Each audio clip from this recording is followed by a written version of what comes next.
بات تہجد کی ہے تو ذرا محبت سے سنیے گا۔ یہ جو لوگ کہتے ہیں نا کہ تہجد سے معجزے ہوتے ہیں، انہوں نے اپنی آنکھوں سے وہ معجزے دیکھے ہوتے ہیں۔ یہ وہ نماز ہے جس میں دعاؤں کے لیے ہاتھ اٹھانا باقی ہی تھا کہ دعا قبول ہو گئی۔ جب اللہ تمہیں تہجد تک بلاتا ہے تو وہ تمہاری دعائیں پہلے سے ہی قبول کر چکا ہوتا ہے۔ تہجد تو بس ایک ذات کی محبت کا لطف محسوس کرنے کے لیے ہے۔ یہ اللہ کا اتنا قیمتی تحفہ ہے کہ اگر ہمیں یہ نہ ملتا تو ہم کبھی یہ جان نہ پاتے کہ اللہ کی محبت کس کو کہتے ہیں۔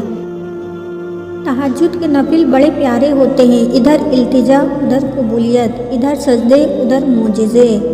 تہجد کے لیے قربان کی گئی نیند کے بدلے آپ کی زندگی میں کامیابوں کے سورج طلوع ہوتے ہیں۔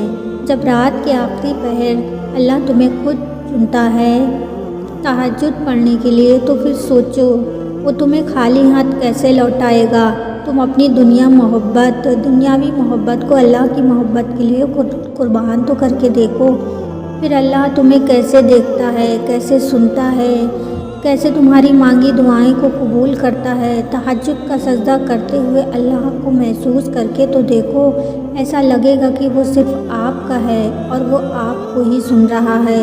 نیند قربان کر کے جب روتی ہوئی آنکھیں اللہ کو مناتی ہیں تو خواب حقیقت بن جاتے ہیں۔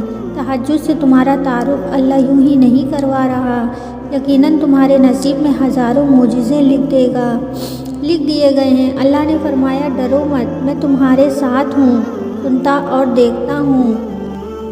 پھر جن کو یہ علم ہو جائے کہ اللہ بڑے غور سے سنتا ہے، وہ اپنی کہانی کسی اور کو نہیں سناتے۔ جب تم راتوں میں اٹھ کر سچے دل سے اللہ سے مانگتے ہو تو وہ تمہارے سارے گناہ معاف کر کے تم پر اپنی رحمت کی چادر اڑا دیتا ہے۔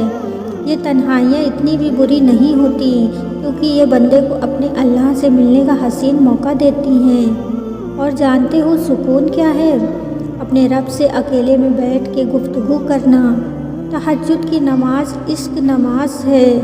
تہجد اللہ کی لاڈلی عبادت ہے اور اس کی توفیق وہ اپنے لاڈلے بندوں کو ہی دیتا ہے۔ اور تہجد میں مانگی جانے والی دعائیں اس کی بہت لاڈلی ہوتی ہیں۔ تہجد کسی انسان کو پانے کے لیے نہیں بلکہ اللہ کو پانے کے لیے پڑھو اور وہ دنیا و آخرت کی ہر چیز تمہارے قدموں میں رکھ دے گا۔ بے شک اللہ ہر چیز پر قادر ہے۔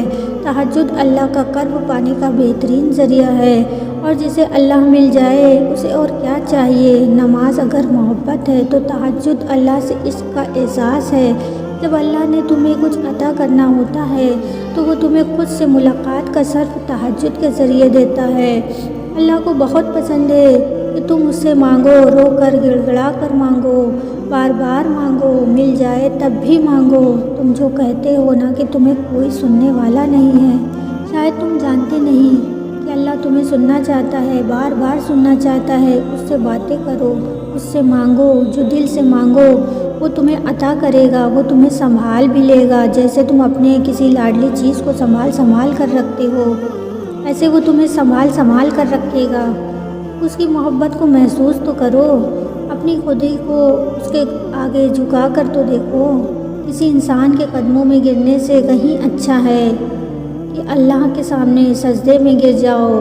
وہ تمہیں دنیا میں نہیں آخرت میں بھی معتبر کر دے گا۔ جو درد تمہیں چین سے سونے نہیں دیتے ان کے دوا تہجد ہے۔ رات کو رو کر سونے سے بہتر ہے رات کو اٹھ کر تھوڑا سا رو لیا جائے۔ اللہ آپ کا انتظار کر رہا ہے۔ یہ درد کا بوجھ، انگنت آرزوئیں، یہ تمہارے غم اور تمہاری ہر دعا کا جواب رات کی آخری 1/3 حصہ میں ملے گا۔ بارش میں اتنی بوندیں نہیں برسی جتنی سجدے میں سر رکھنے سے رحمتیں برستی ہیں۔ اے اللہ رحم فرما ان دلوں پر جن کا حال تیرے سوا کوئی نہیں جانتا۔ دعاؤں میں بھی یاد